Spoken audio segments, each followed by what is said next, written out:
are going to play the Lady's Choice. My name is Fem, or Female G-Lover. Just call me Fem, it's easier. And we are going to play the Lady's Choice. It is a light visual novel, which is set in Regency times and will be route-based. Apparently it also gives the feel of a Regency romance novel, but an interactive one. And the story behind it is, as the daughter of a viscount and heiress to a small fortune, you are invited back into society, even after years of seclusion at your family's estate. The upcoming season is to be spent in Bath, your childhood friend having finally convinced you into it, and the only cream of society will be there. And only the cream of society will be there. But the fickle and difficult dance that is weaving through society can be a tricky thing to remember, especially when they thrive on any small misstep you may make. But which partner is selected to help guide you through the maze of the upper classes is always left down to the Lady's Choice. Pretty good intro on that. Alright, let's get on with this, guys. My aunt once told me a lack of good society would drive the wits from any decent person. I smiled to myself, unsure if I have instead lost my wits for agreeing to return to society. But I could not avoid it for much longer, Arabella's pleas growing too incessant to ignore. And as she has always been my closest friend, I just did not have the heart to deny her wishes. It has been many years since I last came to Bath, instead having kept to my own company at my family's estate. Last time I was in this society, it was... We have a choice, a disaster, exciting, or uneventful. Let's try exciting. It was a most exciting time. Though being so young, I barely understood the nuances that make up the rules of being in such high company. I'd enjoyed attending as many functions as I could, meeting the same people as is usual. Why is my voice going into an accent? I have no clue. Sorry about that, guys. My mind was far from seeking a husband, and though I enjoyed my time greatly, not pursuing any kind of marriage had made me somewhat of a joke amongst everyone.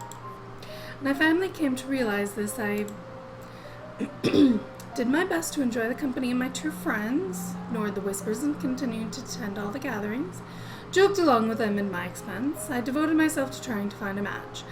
I know this is a romance, so...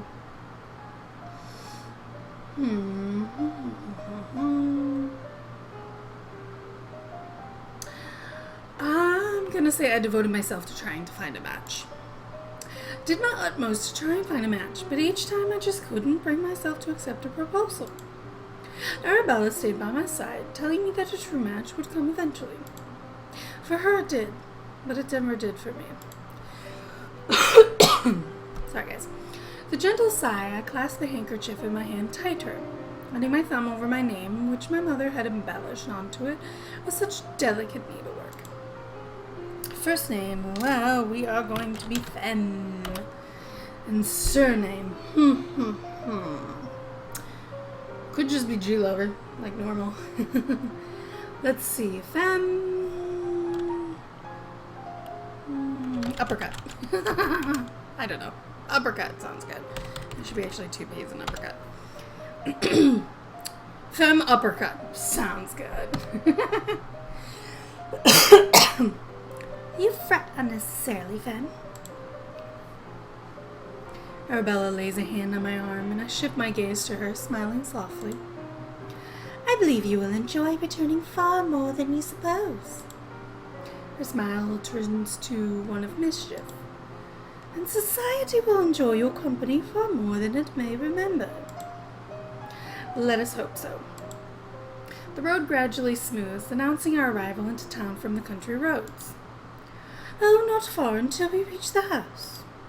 I expect Lord Upcott's servants were surprised by the announcement of your staying in Bath. It has been a long time since my father sent word to the townhouse staff.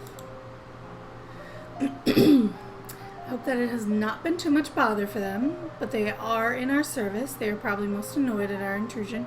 Hope everything is already prepared in case of guest. I'm going to say I hope that it has not been too much bother for them. I pursed my lips at the thought of the sudden work they must have had at such short notice.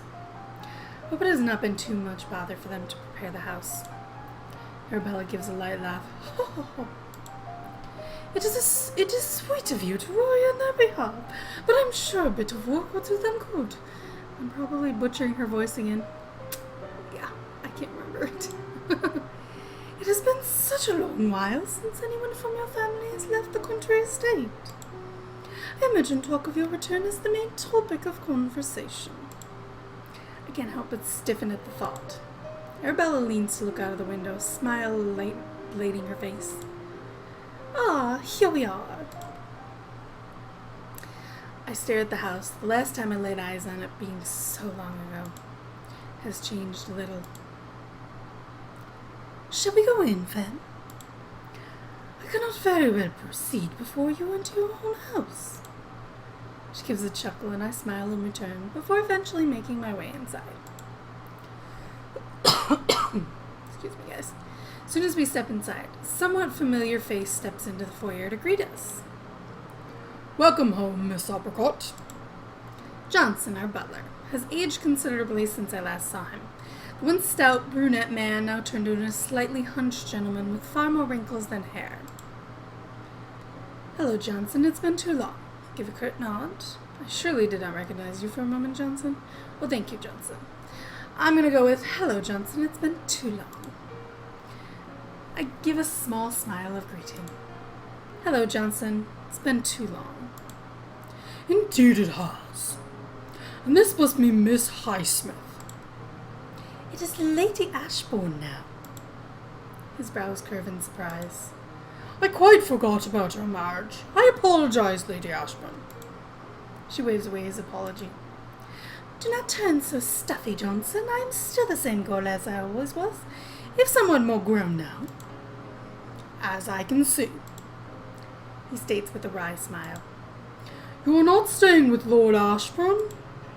He passed away the year before last. His comforting hand on hers changed the subject. I shall greatly enjoy the company of only the two of us. Leave her be. I'm going to place a comforting hand on hers. When her voice trembles, I reach out to rest my hand on hers. I offer a small smile, and her pain dissipates. If only a little. You will wish to attend your rooms before tea? Yes, thank you. He gives a small nod, and we begin to shrug out of our coats and hats. After settling ourselves and luggage into our rooms, we meet again for tea in the drawing room.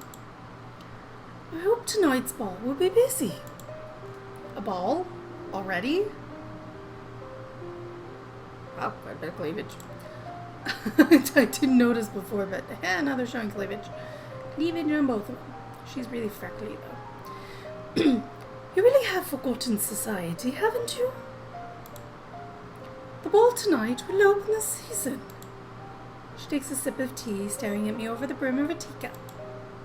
Everyone will be in attendance, including us. Her lips curve into a secretive smile, and I frown slightly in curiosity. Why are you smiling so, Arabella? The question was obviously just the prompt she needed. She places down her cup so excitedly it rattles against the saucer. I believe I may be soon engaged. Engaged? My family have been in talks with another about a suitable partner. Is this why you were so insistent I join you this year? I did not want to enter into all of this alone, I admit. And you were there for me in my last marriage, even when no one else was. Your advice in this is the only one I would care for. I understand. So who is he? She shifts back in the seat, picking up her cup once again. I cannot tell you yet, as much as I may wish. I do not want to talk of it without more certainty of the situation. Okay, you guys are seeing that. That's annoying. Sorry. So it is not settled. She shakes her head, then gives a small smile. But I have hopes it soon will be. I take a cup of tea, unsure how to respond. Not once had Arabella seemed keen on remarrying, having inherited both title and wealth from her former husband. Glance at her, studying the smile on her face. It seems genuine. Sorry about the background noise, guys, if you hear my fan. I did not know you were in the market for someone new. You do not need a husband to secure your place in society any longer, Arabella. Of course I do not need a husband, but that does not mean I do not wish for someone to share my life with. I give a nod of understanding. Maybe you will also meet someone of your liking tonight, Femme. Oh, sorry. Maybe you will also meet someone of your liking tonight, Femme. Society has much changed since the last time you were here. I look at her unsurely, my nerves already on edge about tonight's ball. That evening, we arrived at the already bustling assembly rooms for the opening ball of the season.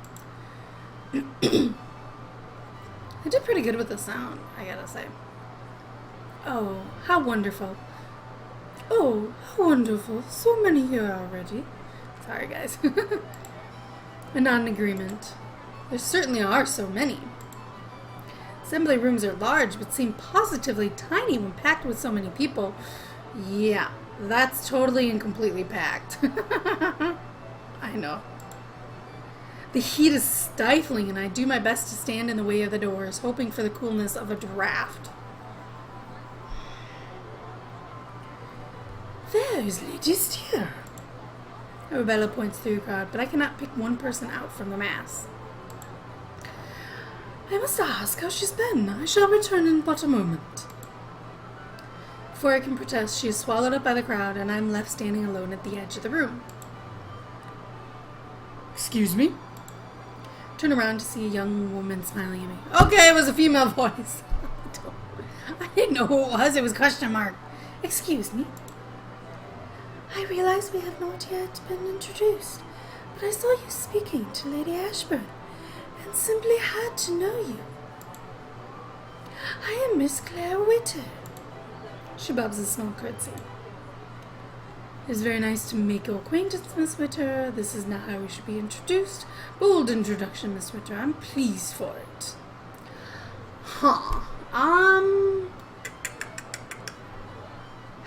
Let's be nice. It is very nice to meet your acquaintance, Miss Witter.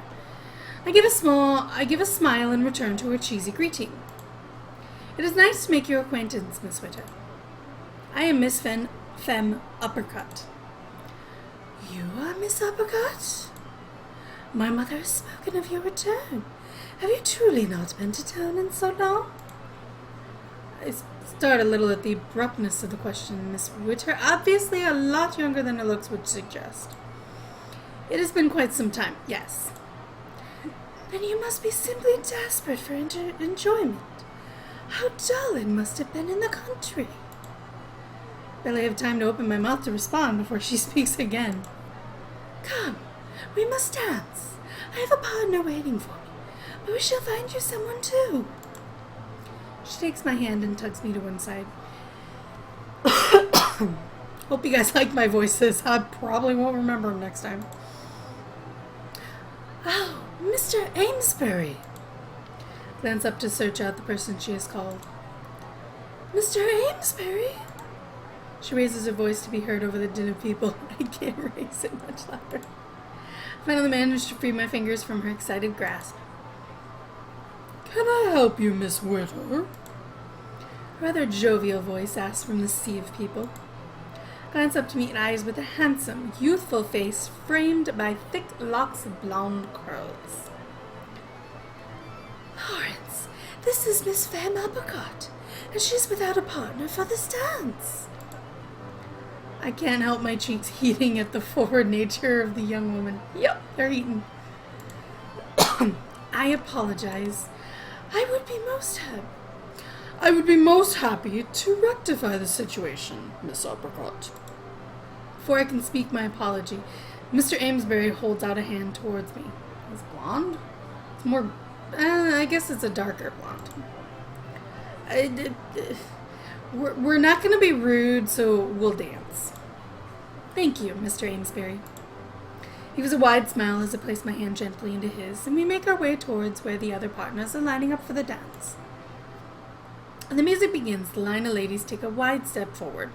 The men then doing the same to meet in the middle. I take Mr. Amesbury's hand again, and we walk in unison down the middle of the room. You should not be offended by Miss Witter's forward manners, Miss Uppercut. Her parents have rather indulged her, and she has little worry of upsetting the rules. So I could tell. If only more were of her disposition, wouldn't you agree? Excuse me, guys, 1 second. We part for a moment, taking a turn about another set of partners before meeting once again. It is nice to meet people so cheerful at least. A welcome introduction to those who would speak over rules. Disposition that may very well cause more trouble than cheer. Her parents should not indulge such frivolity, as cheerful as it may make her. I'm sorry, I will not say these two. That's just, yeah. Let's go with this one. I smile in response to his statement. I welcome introduction to anyone willing to do as they wish, despite the rules. Any idea not readily shared by most. We step closer together. But once at least you can be sure I agree with. But one at least I assure. Sorry, guys. We part and change partners for a few beats. When we return, he takes my hand and leads me around the outside of the floor, around the other partners. I hear you have been out of society for quite some time. Stop spinning, you stupid thing. I give a small nod. Then we are in similar situations, as I too have not been required to return to town for a few years. And yet you return now? I have had little choice. His frown turns to a joking smile. You know how family can be about securing their lineage. I smile in understanding. Actually, I have been most lucky in that my family have never pushed me to pursue marriage. We draw together once more, the music fading slowly. Then consider yourself incredibly fortunate, Miss Uppercut. He offers a smile before bending at the waist in a low bow. It has been a pleasure. And with that, he lets my hand drop before disappearing into the crowds. Thankfully, I'm not left alone long, as Arabella finds me soon after. Ma'am, you must make haste and come this way. What has happened? Some military officers are being stationed in Bath for a few days, and have come for introductions tonight. They're simply so dashing, I almost fainted where I stood. And what of your betrothed? He is not my betrothed yet. I would have blushed from her words had I not grown used to them years ago. She leads me to one side of the room where a swath of young women have taken up. Arabella pays them little mind as she squeezes through them with a practiced elegance. Finally, we come to a stop before a tall, uniformed man. It is hard not to find the sight rather pleasing. Colonel Foxley? The sound of her voice, the man's face lights into a bright smile. Lady Ashburn. I would be most pleased to introduce you to my closest friend, Miss Femme Uppercut. He dips into a bow, and I drop into a small curtsy. It is most delightful to meet you, Lady Ash. Please, Colonel, Arabella would do just fine. But, Lady Ashburn? It is only a name, Colonel. Colonel clears his throat before continuing with what he was saying. Okay, this is annoying me. Why is it loading something in the background? Sorry, guys. Arabella has been most kind in helping us find our way around. I am certain it is a task she will take very much to heart. Music ends on the next dance, and Arabella suddenly brightens. Oh, Colonel, did you not promise me the next dance? Indeed I did. Arabella moves forward to slip her arm into his. But what of Miss Uppercut? Oh, please do not miss out on the dance on account of me. I am most happy to observe. I would not dream of such. Turns around and scans the room, before smiling and tapping another uniformed man on the shoulder. The man steps closer towards us. Wow! Nice! Cheekbones! Look at the jawline. Ooh-hoo. I like him. Sorry. I know, cartoon, but still. Woo! Man steps closer towards us, his stiff posture and countenance enough to make me uneasy myself. Miss Uppercut, may I present Captain Guy Blake as a suitable enough partner for this dance? Boxley, this is not... Ah, come on now, Guy. You cannot be upset by the partner, can you? Captain Blake turns his gaze away uneasily. It's not a question of that. And of course, Fem will have no upset in taking on such a fine officer. Without saying a word more, the two moved to the dance floor. If you would care to, Miss Uppercut, I would reserve this dance for you. His words and manner are both unsettled, his gaze shifting away momentarily to check on Colonel Foxley. We'll dance. I would very much enjoy that. Thank you, Captain. He seems almost surprised by my acceptance, before giving a genuine smile. I'm dancing with all the gents tonight. Sort of. He offers his arm, and I slip my hand around it as he leads me towards the floor. See you about to go down? Never mind. As we stand together, shoulder to shoulder, ready for the music, I notice the tension straining his posture. You do not dance often, Captain? He glances at me as we step off into the dance. It is not a familiar pastime, I confess. I cannot help but smile at his uncertainty as we pass the other partners. I would not have guessed he did not dance often. His steps, though stiff, are precise and performed with a strange, efficient kind of elegance. I guess that kind of works for someone of his standing. We split apart to perform a small jig before moving back together. You are a very proficient dancer, Miss Uppercut. I believe he's trying to pay me a compliment. There's no need to be so formal, Captain. Nervousness is unexpected in a military captain. As are you also very proficient. Thank you, Captain. I could just be completely and utterly polite and just say thank you, Captain, but,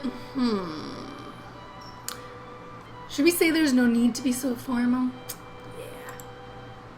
It is hard not to smile at the obvious nervousness of the man. Excuse me. Please, Captain, there's no need to be so formal. His brows raise in surprise at my words, and he gives a genuine smile in return, his shoulders relaxing somewhat. I apologize, Miss Uppercut. None needed. Now let us enjoy the dance. When the dance is over, the captain leads me to the side of the room, where it is a little quieter. As we stand together, I notice a slight disdain on his face as he looks over the crowd. Yeah, that's a disdain look, right? Sorry guys, one second. Apparently talking too much. Are you looking for someone particularly dislikable? He is obviously surprised by my question and turns his attention to me. You must be used to such crowds. His lip curls into a half sneer. I shall never grow used to these people. These people? He shifts on the spot. Please excuse my outburst. I am not accustomed to being in this society. Oh. Unsure of his meaning and a little hesitant to ask more on it, simply let the conversation dwindle. But it has been most enjoyable in your company. Please do not take offense. Of course not. Before we can say any more, Arabelle and the Colonel join us. Alright, I'm going to end it here for now, guys. Thank you for watching. I will definitely have another one up soon. I am sorry about my sporadic uploading schedule such. I am working on getting that more consistent. But I will be uploading... I'll be trying to upload at least once a week if I can. If not, it'll be every other week. But I will see you guys in the next episode. Adios. Bye.